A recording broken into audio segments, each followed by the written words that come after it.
Age of 95 years. Oh, maglaga siya ng talbos ng kamuti, tanglad, talbos ng kamuti. Yan ang kanyang pampalakas. Basta, lagyan lang daw niya yan ng luya, kamatis, kunting asin, wala nang pampalasa, bawal lang sa kanya ang mga bitchin-bitchin. Hindi siya naglalagay yan, kaya humaba ang kanyang buhay. Kaya, yan, magandang gawing edulo natin yan para tayo humaba ang buhay.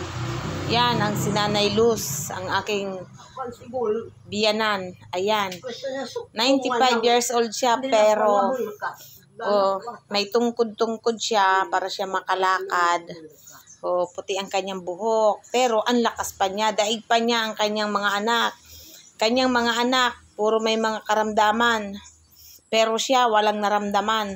Basta siya may tuba sa araw-araw, masaya na ang buhay niya. Tuba lang ang kanyang bitamina. Yan lang ang kanyang malinaw ang mata, nakakapagtahi, daig pa ako. Nakakapagtahi siya sa kamay. Alam mo, ang damit niya, tinatahi lang niya sa kamay. Ayaw niya na siya bibigyan ng damit.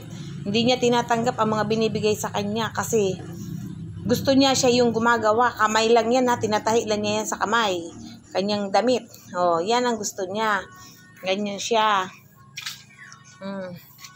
Gihimay siya ng gulay, talbos ng kamote. Ayan. Sasabawan niya yan.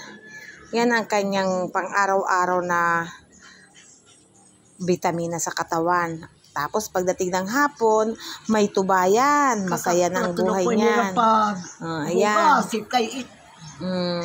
Lupa, baras. Kakatulog ko.